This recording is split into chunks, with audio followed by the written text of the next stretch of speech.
저번에 소개드렸던 80대의 벽이라는 책을 많은 분들이 좋아해 주셨었는데요.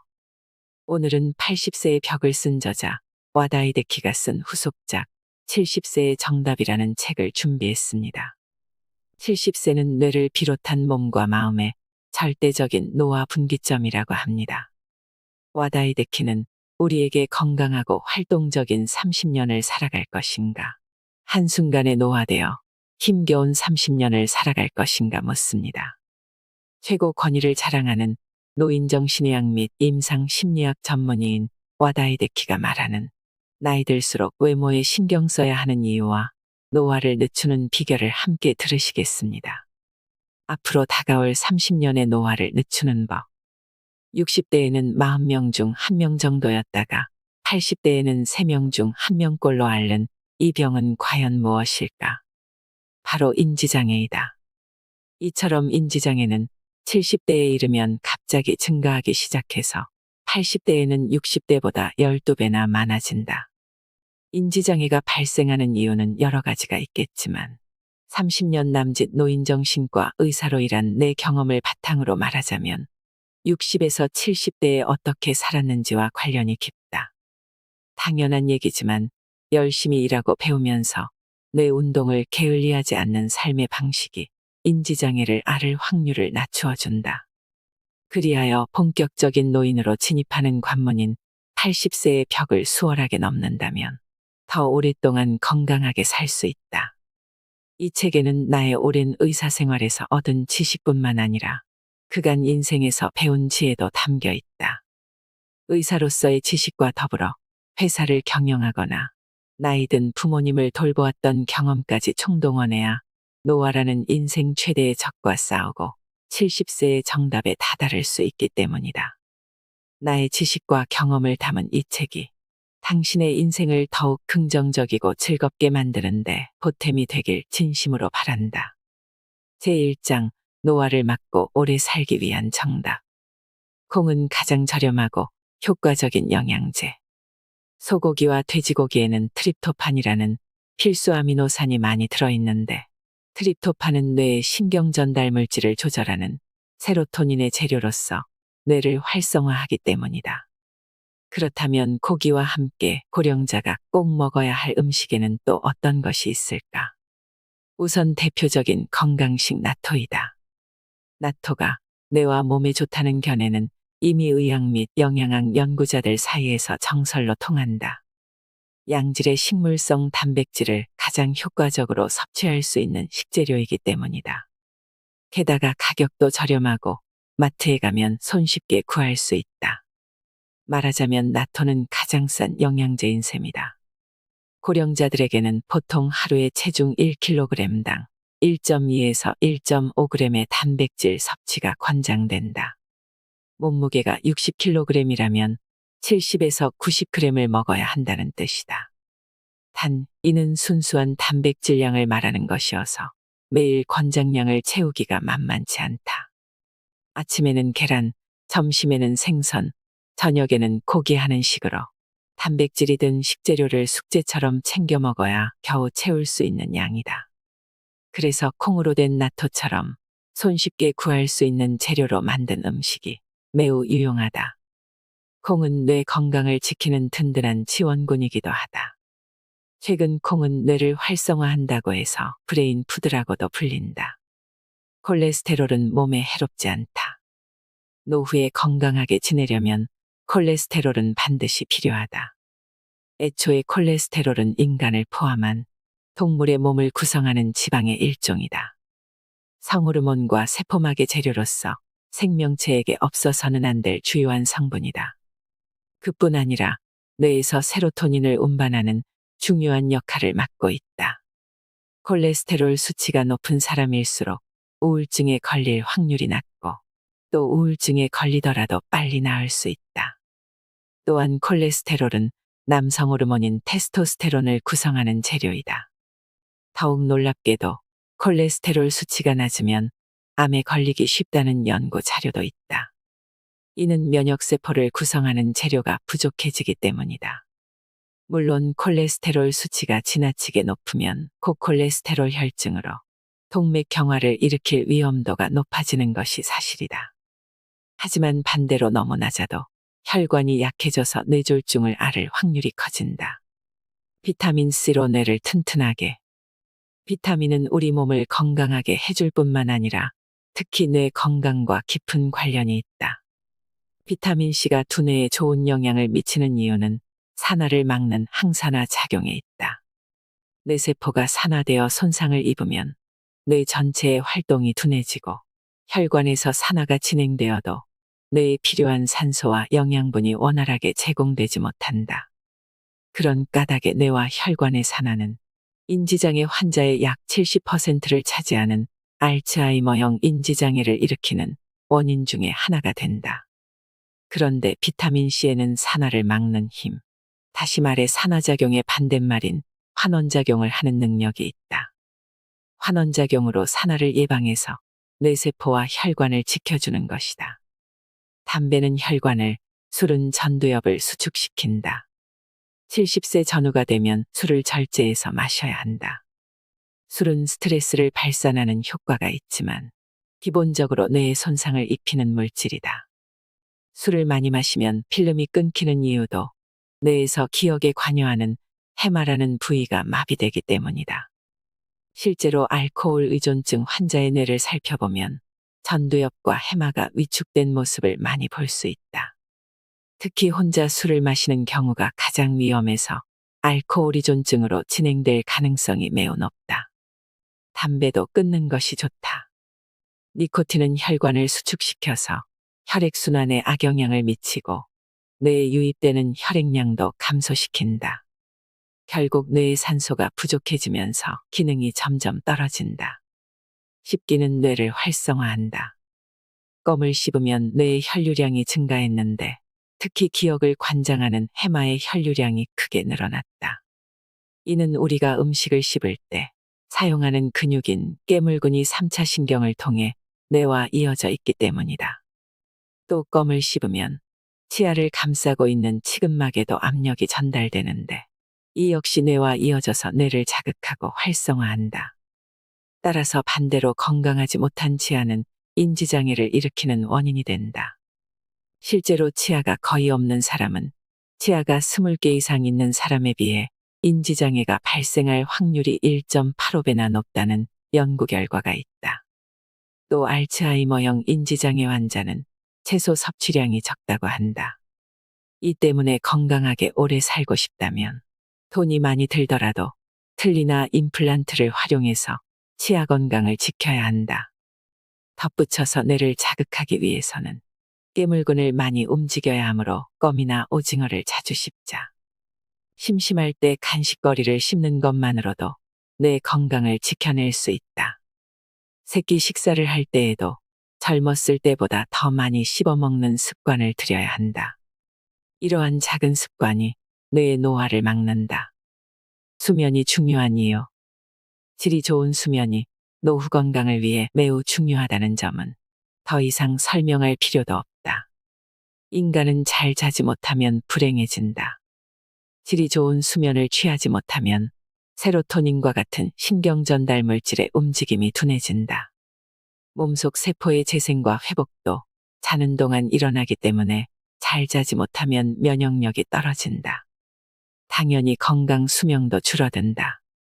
귀가 멀어지면 인지장애와 가까워진다.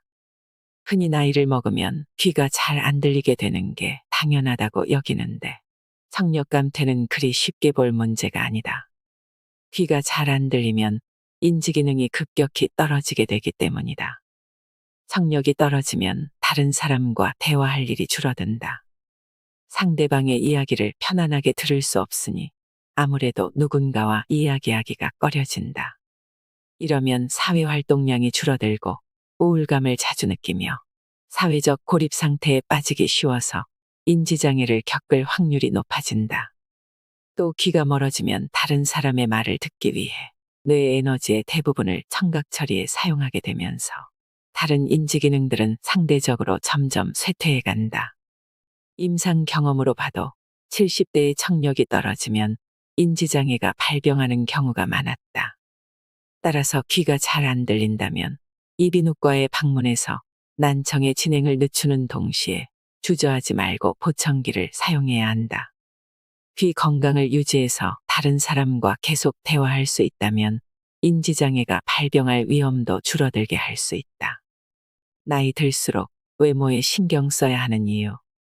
심리치료법 중에 행동을 변화시켜서 감정을 조절하는 행동치료라는 방법이 있다. 이전과는 다른 새로운 경험을 시도하거나 낡은 습관을 바꿔서 마음을 치료하는 방법이다. 이는 6, 70대 노인이 젊어지는 방법으로도 딱 들어맞는다. 기분이 좋지 않을 때 억지로라도 화장을 하고 머리를 다듬으면 마음이 한결 나아진다. 따라서 고령자일수록 외모 관리가 중요하다. 지금까지 만나온 여러 환자들을 보더라도 겉모습이 노인에 가까울수록 감정의 노화가 더욱 성큼성큼 진행되어 결국에는 전신 기능이 쇠약해지는 경우가 많았다. 반대로 노인임에도 외모에 신경을 쓰는 사람은 대체로 건강하다. 내 건강을 위한 4가지 습관. 첫째, 주 2회, 연간 100회 새로운 경험을 한다. 예를 들면 밖에서 점심 도시락을 살 때 가끔은 늘 가던 가게가 아닌 새로운 가게를 방문한다. 그 외에도 처음 보는 길로 산책을 간다든지 생소한 식물을 데려와 키워보는 등 사소한 첫 경험에 의식적으로 매달려서 도전한다. 우리 뇌는 본 적 없는 것을 보거나 먹어본 적 없는 음식을 맛보면 활발하게 움직이기에 이러한 노력들이 전두엽의 노화를 늦추어 준다. 둘째, 베스트셀러에 관심을 갖는다. 나는 부족하지만 나름 글을 쓰는 사람이기에 지금 어떤 책이 잘 팔리는지를 항상 눈여겨보면서 그 책이 왜 인기가 많은지 생각해 본다. 그것이 인간의 뇌, 특히 정신적 활동의 중추인 전두엽을 단련시키는 훈련이 되기 때문이다. 전두엽은 새로운 정보를 아주 좋아해서 끊임없이 새로운 지식과 경험을 대하다 보면 전두엽의 움직임이 매우 활발해진다. 셋째, 나이보다 젊고 건강해 보이는 사람을 따라한다. 사람은 결국 사람에게서 가장 큰 영향을 받는다. 한번 주변을 살펴보자. 틀림없이 나이보다 젊고 건강해 보이는 사람이 있을 것이다. 나는 그런 사람을 만나면 행동을 잘 관찰해서 따라할 수 있는 부분은 따라하려고 노력한다. 넷째, 연초에는 스케줄 수첩을 산다. 노후에 필요한 것은 오늘 할 일과 오늘 갈 곳이라는 말이 있다. 매일 해야 할 일과 가야 할 곳을 정해서 스케줄 수첩에 적는 습관을 들이면 노후를 긍정적으로 보낼 수 있다. 제2장, 건강한 뇌를 위한 정답. 기억력이 떨어지는 것은 나이 탓이 아니다. 고령자가 근육을 사용하지 않으면 순식간에 근력이 떨어지는 비사용 증후군이 발생한다. 이는 뇌도 마찬가지여서 머리를 쓰지 않고 살면 뇌는 점점 퇴화한다. 나이가 들면 의례 기억력이 떨어지겠거니 하고 받아들이는 사람이 많지만 과학적으로 밝혀진 바에 따르면 기억력은 뇌 기능상 75세 정도까지는 떨어지지 않는다고 한다. 급격히 떨어지는 쪽은 기억력이 아니라 기억하려는 의지이다.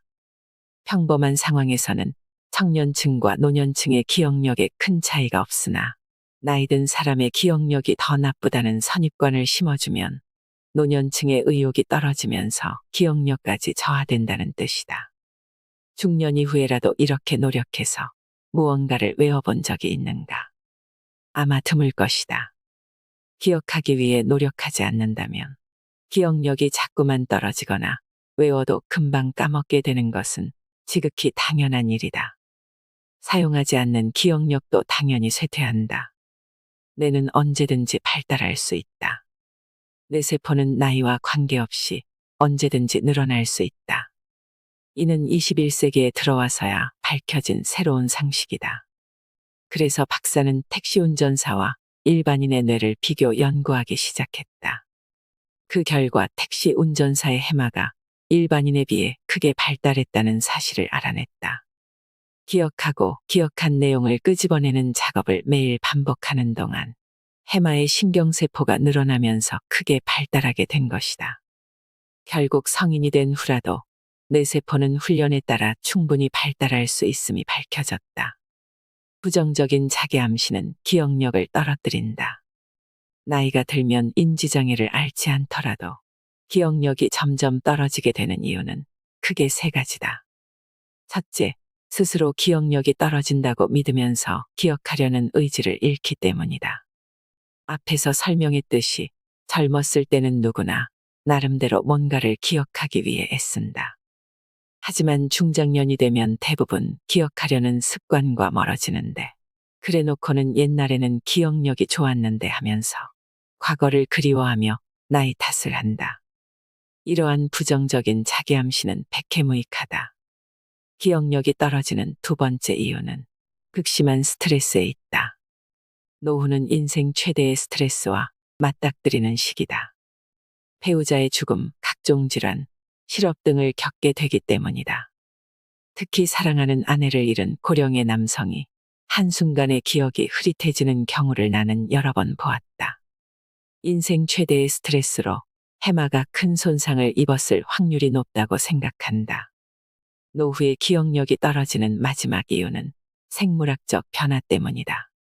중년 이후에는 남성 호르몬이 감소하는데 이것이 기억력 저하와 관계 있다는 사실은 의외로 모르는 사람이 많다. 세로토닌의 감소로 우울증이라도 걸리면 주변에 대한 관심이 떨어지기 때문에 기억력이 급격하게 감퇴한다. 특히 노년성 우울증은 기억력 저하가 눈에 띄게 나타나서 인지장애로 잘못 진단받는 경우도 드물지 않다.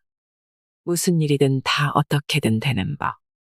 어떻게든 되겠지는 이제 곧 노후를 맞이하는 사람에게도 딱 필요한 말이다.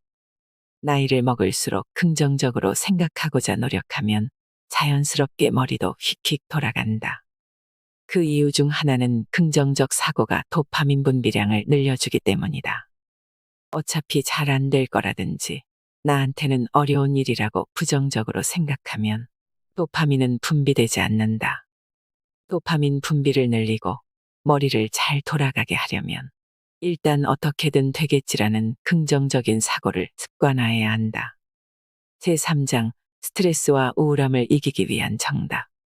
불안감을 잠재우려면 불안과 분노를 가라앉히는 가장 간단한 방법은 심호흡이다. 뇌에 산소를 충분히 전달하면 편도의 흥분이 가라앉아 교감신경이 안정화된다. 심호흡을 하는 방법은 간단하다. 스스로 불안하다고 느꼈을 때 크게 기지개를 켜면서 눈을 감는다. 그 다음 천천히 깊게 숨을 들이마신 뒤 다시 천천히 내뱉는다. 호흡에만 의식을 집중해서 가능한 한 아무 생각도 하지 않는 것이 포인트이다. 이렇게 여러 번 심호흡을 반복하면 마음이 차분해진다. 가장 효과적인 방법은 좋아하는 음식을 먹으면 된다. 다들 경험적으로 알고 있겠지만 사람은 좋아하는 음식을 먹으면서 동시에 화를 낼 수는 없다. 노후의 건강을 챙긴다면서 먹고 싶은 음식을 참으면 오히려 뇌와 정신 건강에 부정적인 영향을 미친다. 혈압이 높아서 나트륨이 많은 음식을 피한다거나 콜레스테롤 수치가 걱정되어 맛있는 음식을 거부하는 행위는 오히려 뇌와 정신 건강을 해친다. 무엇이든 정도의 문제로 적절한 균형이 중요하다. 피곤하다면 물과 단백질을 보충하자. 나이를 먹으면 젊을 때보다 쉽게 지치는 만큼 되도록 피곤해지지 않으려면 어떻게 해야 하는지 알아두어야 한다. 우선 피로는 보통 두 가지가 부족할 때 일어난다. 첫째는 수분 부족이다. 인간의 몸은 60% 이상이 물로 이루어져 있어 수분이 부족하면 쉽게 피로해진다. 다음으로 중요한 성분은 단백질이다. 단백질이 부족하면 피곤함을 계속 느껴서 몸이 회복되지 않는다. 고기 섭취는 그만큼 중요하다. 2주간 집에 있으면 7년치 근육이 사라진다. 75세 이상이 2주간 움직이지 않으면 7년간 움직이면서 쌓아왔던 근육이 사라진다는 연구 결과도 있다. 근육이 소실된 탓에 넘어져서 골절상이라도 입게 되면 누군가의 돌봄이 필요한 상황으로 넘어가야 할 경우가 매우 많다. 또 고령자가 운동량이 부족하면 식욕이 떨어져서 영양 부족 상태에 빠질 위험이 크다. 영양이 부족하게 되면 몸과 마음의 컨디션이 떨어지고 이런 상태에서 바이러스에 감염되면 중증으로 나아갈 우려가 크다. 결국 단 하루만 집에 있어도 건강 수명이 단축된다고 봐야 한다. 제4장 화목한 가정을 위한 정답. 아내에게 혼자만의 시간을 선물한다. 첫째, 점심은 자급자족할 것. 우선 점심은 알아서 해결하자. 매일 남편의 점심을 챙겨야 한다면 아내는 낮에 외출할 수 없어서 큰 스트레스를 받게 된다. 옛날과 달리 요즘에는 편의점이나 마트에 가면 무엇이든지 골라 먹을 수 있다. 점심 식사 가능하다면 아침 식사까지도 스스로 준비해서 먹는다면 원만한 부부 관계를 유지할 수 있다. 둘째, 집안일 분담하기. 노후에는 남편도 집에 있는 시간이 길어지므로 모든 집안일을 아내에게 맡길 명분이 사라진다. 특별한 기술이 필요하지 않은 일이라면 남편이 맡아서 하는 편이 서로에게 공평하다. 쓰레기 버리기, 빨래 널기와 개기, 화장실과 방 청소 같은 것 정도는 몇 번만 해보면 금방 할 수 있다. 오늘부터라도 시작해보자. 셋째, 아내가 어디 가는지 묻지 않기. 아내의 사생활은 간섭하지 말자. 당연한 말이지만 아내를 졸졸 따라다녀서도 안 된다. 늙어가는 남편도 힘들다. 은퇴 후에는 남편도 지친다. 알다시피 남성의 평균 수명은 여성보다 짧다. 게다가 대부분의 경우 남편이 아내보다 나이가 많은 편이므로 더 먼저 늙기 시작한다. 60대 이후에는 남성 호르몬이 급감해서 몸과 마음의 변화가 찾아오고 성인병에 걸려서 육체적으로 힘들어지기도 한다. 또 노인성 우울증의 초기 증상을 보이는 사람도 생긴다. 은퇴를 맞이한 남편들도 여러 가지로 고달프다는 말이다. 그러니 노후의 부부는 서로를 지켜주는 돌봄이라는 마음가짐으로 힘들 때마다 함께 도우며 지내야 한다. 어른 2명이 한 지붕 아래에서 생활하려면 하루에 몇 시간 동안은 얼굴을 마주하지 않는 거리두기가 필요할 수밖에 없다. 게다가 작은 일이라도 하면 노후 자금에 대한 걱정도 덜 수 있다. 그래도 힘들다면 혼자 사는 것도 방법이다. 아무리 노력해도 이 사람과는 도저히 같이 살 수 없겠다 싶으면 이혼하고 새로운 인생을 사는 것도 방법이다. 아직 살아가야 할 인생은 많이 남아있다. 한 집에서 몸만 같이 살 뿐 마음은 이혼한 상태와 다름없다거나 남들 앞에서만 사이가 좋은 척 연기하면서 불쾌한 마음을 담아둔 채 부부관계를 유지한다면 몸과 마음에 안 좋은 영향만 끼칠 뿐이다. 정신과 의사로서 이처럼 마음을 망가뜨리면서 지내는 사람들을 많이 보아왔다. 한번 부부의 연을 맺으면 죽을 때까지 함께해야 한다는 생각은 요즘 시대와는 맞지 않다. 이제 와서 새로운 삶을 살 수는 없다 하는 두려움에서 벗어나 보는 것도 노후를 살아가는 방법이다. 부부 사이가 좋지 않다면 한번 이렇게 자문해보자. 내가 이 사람의 기저귀를 갈아줄 수 있을까? 그 정도는 해줄 수 있다면 지금은 사이가 조금 나쁘더라도 계속 부부 생활을 이어가도 좋을 것 같다. 하지만 절대 불가능하다고 생각한다면 황혼이혼을 고려해보자. 자녀와는 적당한 거리를 유지한다. 옛날에는 아이가 성인이 된 후라도 부모와 자식이 근처에 살면서 삶을 공유하는 경우가 많았다. 하지만 요즘의 부모와 자식은 되도록 멀리 떨어져서 지내는 편이 좋다. 자식들과는 1년에 몇 차례 서로 얼굴을 보는 것만으로 충분하다는 마음으로 너무 멀리도 가까이도 지내지 말자. 이는 아이들의 자립심을 키우기 위해서라도 꼭 필요하다. 가끔 환자들에게서 성인이 된 혹은 중년의 자식들에 관한 상담을 듣기도 한다. 주로 자식들이 가정폭력을 일삼거나 은둔형 외톨이로 지낸다는 내용이다. 이럴 때 나는 부모님이 개입할수록 상황은 더 나빠집니다.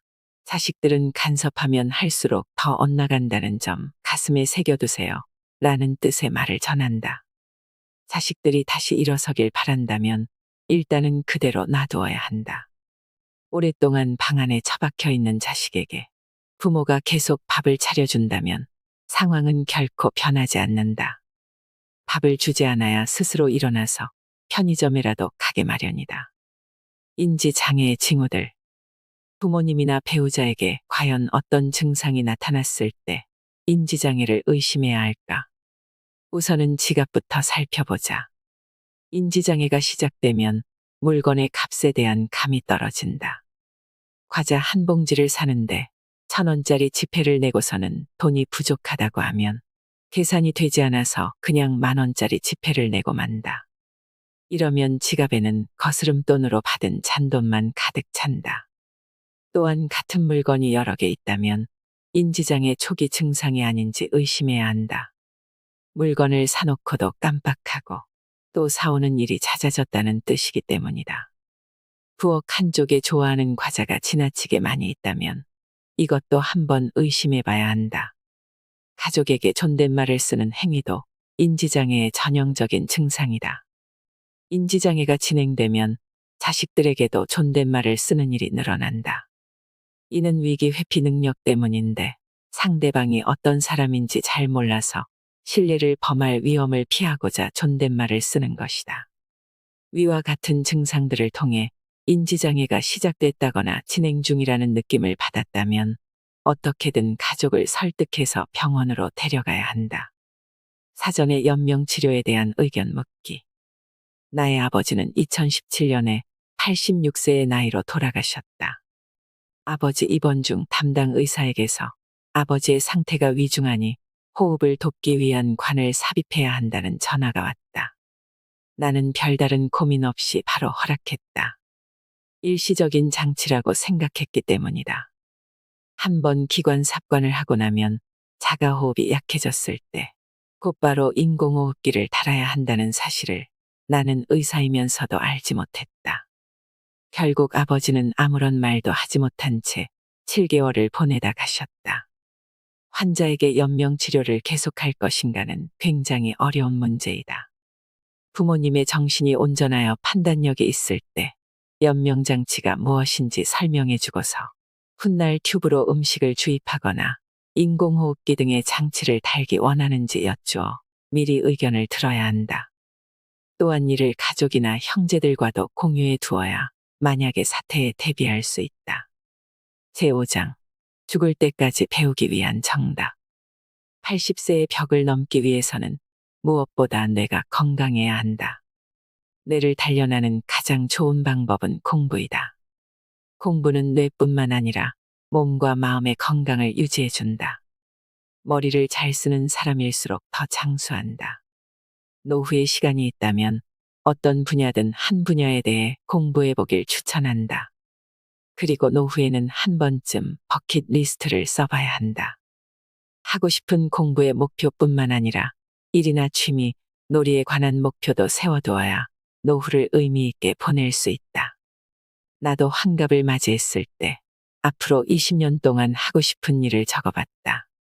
본격적인 노인으로 접어들기 전에 하고 싶은 일을 가시화해서 적어보았더니 몸에서 힘이 샘솟는 듯했다. 목표를 세울 때는 반드시 기간을 정해야 한다. 구체적인 계획을 잡고 나면 의욕도 올라가게 된다. 게다가 날짜에 맞춰 계획을 세우고 실현하는 방법을 찾는 일은 전두엽을 단련하는 데도 효과적이다. 평균 수명이 늘어나면서 우리는 퇴직 후 남은 인생이 20년을 넘어 30년에 가까워졌습니다. 여생이라 부르기에도 민망한 긴 시간이지요. 정년을 맞이한 60세라는 나이는 차라리 새로운 인생이 시작되는 나이라고 봐야 합니다. 노후에 우리에게 주어진 시간이 얼마나 되는지 아시나요? 식사나 수면, 목욕 등 일상생활에 필요한 시간을 빼고 나면 하루에 10시간 정도가 남고 60세부터 20년 동안으로 계산해도 73,000시간이라는 자유시간이 주어지게 됩니다. 현재 20세에서 60세까지의 노동시간이 40년 동안 76,000시간이라는 점을 감안하면 젊은 시절 일했던 시간만큼 자유시간이 또다시 생기게 되는 것입니다. 우리 노후에는 여전히 많은 시간이 남아 있습니다. 무의미하게 흘려보내기에는 너무 아까운 지금입니다. 여러분은 남은 시간 동안 어떤 것을 이루고 싶나요? 이상으로 인생의 품격이었습니다. 하루하루 당신의 품격이 더 빛나길 바랍니다.